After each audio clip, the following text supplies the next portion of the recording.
The first time I saw the statues, I felt uneasy. There were dozens of them scattered throughout the yard of our new home. Stone figures of men, women, and children, their faces blank and expressionless. Some were tucked under the trees, others lined the driveway, and a few stood directly in front of the house, facing the windows. The previous owner had been an artist, or so the realtor claimed, and he had left his work behind when he sold the house. My wife, Claire, found them charming in a strange, antique kind of way. I hated them. I should have trusted my instincts. Because after we moved in, the statues started to move. At first, it was subtle. One evening, as I was pulling into the driveway, I noticed that one of the statues, a woman in a long, flowing gown, was no longer standing near the oak tree. Instead, she was much closer to the house, her face tilted slightly upward, as if she were looking into our bedroom window.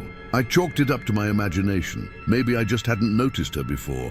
The next morning, the same statue was now at the base of our front steps. I asked Claire about it, but she just laughed. "You're being paranoid," she said. "Maybe it's always been there, and you're just noticing now." I wanted to believe her, but as the days passed, more statues began shifting. Some would be in different spots when I left for work, and completely rearranged by the time I got home. Others would vanish from one part of the yard and appear right outside our windows. But the worst night came when I woke up at 3 a.m. to use the bathroom and glanced outside. Every single statue in the yard was now lined up in a perfect row, all facing the house. Their hollow eyes were turned toward our bedroom, watching. That was the night I told Claire we needed to move them. She was reluctant at first, but after some convincing, we spent the next afternoon relocating the statues to the back of the yard where we couldn't see them from the house. It felt ridiculous. Why were we so unnerved by a bunch of stone sculptures? That night, I finally slept better,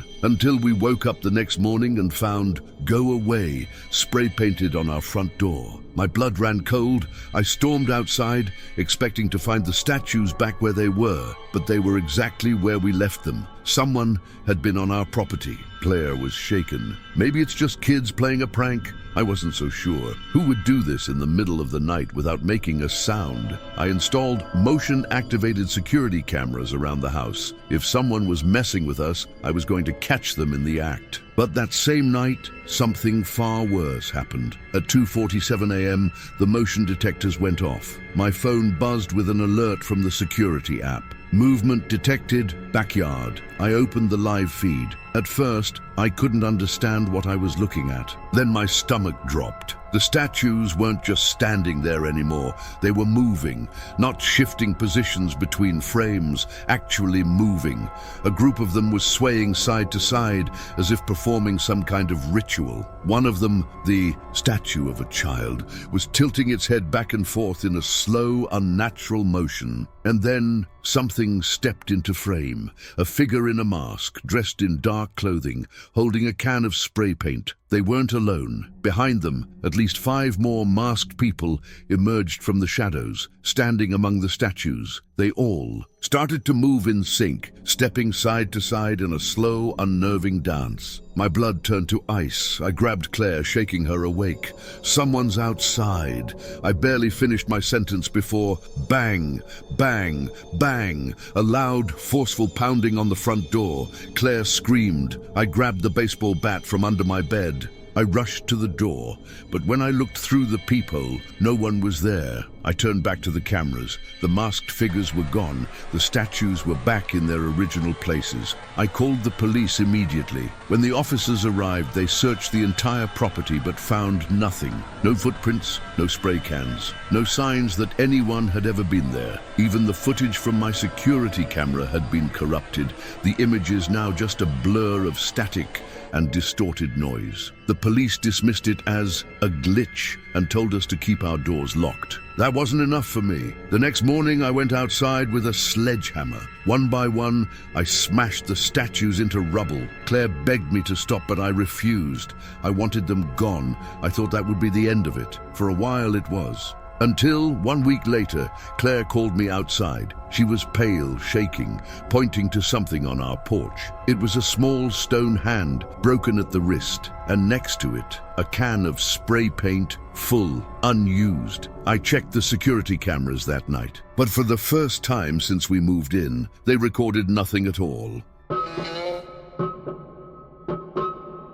Buying our first home felt like a dream come true. After years of renting, my wife Sarah and I finally found an old farmhouse in rural New Mexico, a quiet, secluded place with a massive basement perfect for storage or even a future home theater. The house had its quirks, but nothing we couldn't fix, or so we thought. Because beneath the farmhouse, hidden under layers of dust and forgotten history, we discovered something that was never meant to be found. And whatever we had disturbed didn't want us there. The first few weeks were uneventful. We spent our time unpacking, cleaning, and making the house feel like home. Sarah loved the place, especially the large wraparound porch and wood-burning fireplace. The only thing that unsettled me was the basement. It wasn't just big, it was unusually cold. Even with summer heat blazing outside, stepping down those wooden stairs felt like walking into a cave. The air was thick, stale, and carried a faint metallic scent. But the strangest thing was the metal door. At the far end of the basement, almost hidden behind an old shelf, was a solid steel door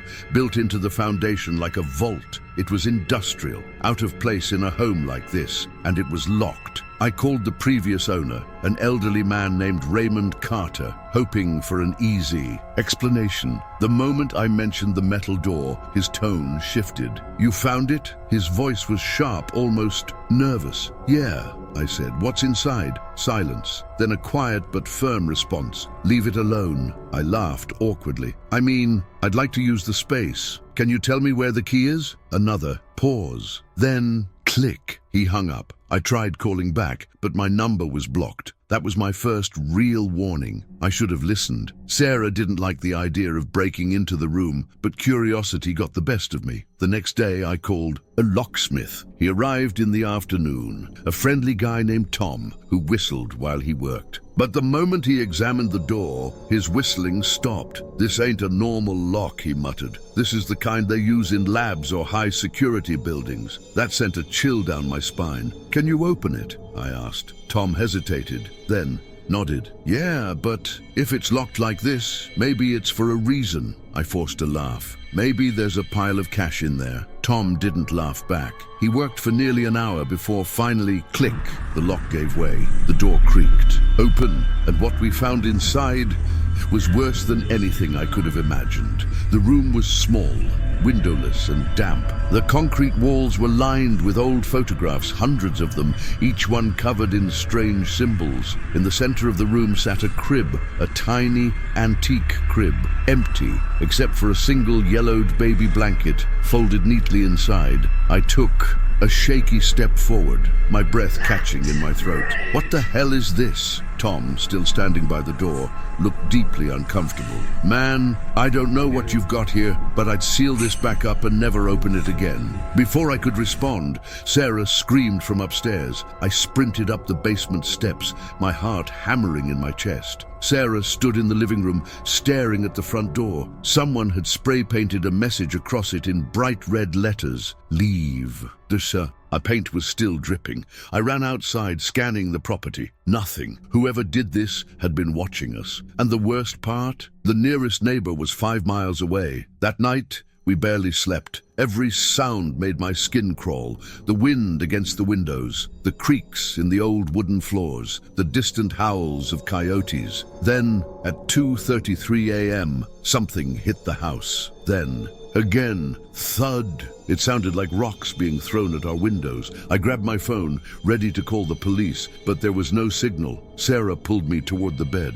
"Don't go out there," she whispered. "Please." I listened, and by sunrise, whoever had been out there was gone. The next morning, we decided to pack our bags and leave. But before we could, I went down to the basement one last time. The metal door was wide open, even though I was sure, absolutely sure, I had locked it the night before, and inside The crib was gone. Every single photograph had been ripped off the walls. The only thing left was a single photo, lying face up on the floor. It was a picture of our house, taken before we moved in, with the words, "We see you," scrawled across the bottom. We left that day. We told the police about the break-ins, but nothing ever came of it. The house was eventually resold, and we never looked back. But sometimes late at night I think about that room, about the symbols, the crib, and the feeling that somewhere out there someone was watching us the entire time, or worse, something still is. Buying my first house was supposed to be a fresh start. After years of living in cramped apartments, I finally had my own place, a modest one-story home in a quiet neighborhood, the kind where everyone minds their business. We're the biggest. Excitement is someone mowing their lawn too early on a Saturday. It was perfect, or at least that's what I thought, because shortly after moving in I realized someone was watching me, and that someone was my neighbor. Her name was Priscilla, and she lived alone in the house next door. She was old, frail, and reclusive, the kind of neighbor who never spoke, never waved, just watched. I first noticed her on my second night in the house. It was late, around midnight, and I was taking out the trash. The air was still, the streetlights buzzing softly. That's when I felt it, that prickling sensation on the back of my neck. I turned, and there she was, standing in her yard, completely still, watching me. I forced a polite nod, but she didn't respond, didn't move, just stared. After a few seconds, I went inside, shutting the door a little too quickly. Maybe she was just lonely, I thought. Maybe she was harmless. But then the incident started. It began small.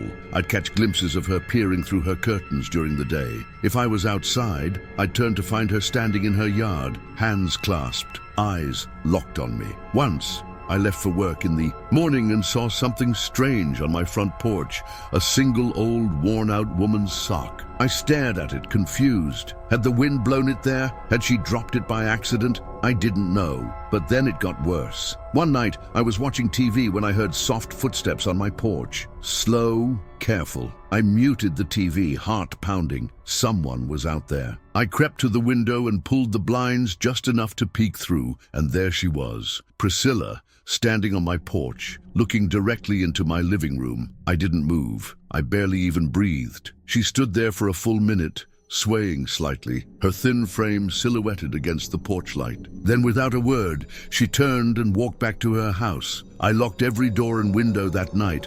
I tried to brush it off. Maybe she had dementia. Maybe she was confused. But then came the knocking. It started at 2 a.m., a single knock on the front door. Then another, then silence. I sat up in bed, my pulse roaring in my ears. Knock, knock. I grabbed my phone and checked the cameras. Nothing, just the empty porch, the quiet street. I forced myself to go back to sleep, but the next morning there was a message scratched into my door. 4 words, carved into the wood. Give him back, now. I reported it to the police. They visited Priscilla's house, but after speaking with her, they told me she was harmless, just an old woman struggling with mental illness. She mentioned her son, one of the officers said. Apparently, he died years ago. I felt a pang of guilt. Maybe she had mistaken me for someone else. Maybe she thought I was someone from her past, but I couldn't shake the feeling that something was deeply wrong. Then, one night, I woke up to the sound of my front door unlocking. The realization hit me like ice water. I had locked it before bed. I grabbed the baseball bat from beside my bed and crept toward the door. The handle was turning. I ripped the door open, and there she was, Priscilla. Her eyes were wild, her hands clawing at the air, her breath ragged and fast. "You took him!" she screamed. "I know you took him!" Before I could react, she lunged at me. She was shockingly strong for her size. Her nails raked across my arm as she grabbed at my shirt, screaming incoherently. I shoved her back, slamming the door shut. Then I called the police. They arrived in minutes. They found her sitting on my porch, rocking back and forth, mumbling to herself. She didn't resist when they took her away. She just smiled at me as they loaded her into the car. They moved her to a psychiatric facility, and for a while I finally felt safe. But I couldn't stop thinking about something. Before they took her away, I overheard one of the officers talking to a neighbor. She had lived in that house for over 40 years. She used to live with her son, but he had gone missing when he was in his 20s, without a trace. And the most disturbing part, before he disappeared, Priscilla had reportedly told her neighbors that he had been replaced by a stranger, by someone who looked exactly like him, but wasn't. I moved out a few months later, but sometimes late at night, I still think about her. About the way she watched me, about the words scratched into my door, and about the terrifying thought I can't shake. What if she wasn't crazy? What if she was right?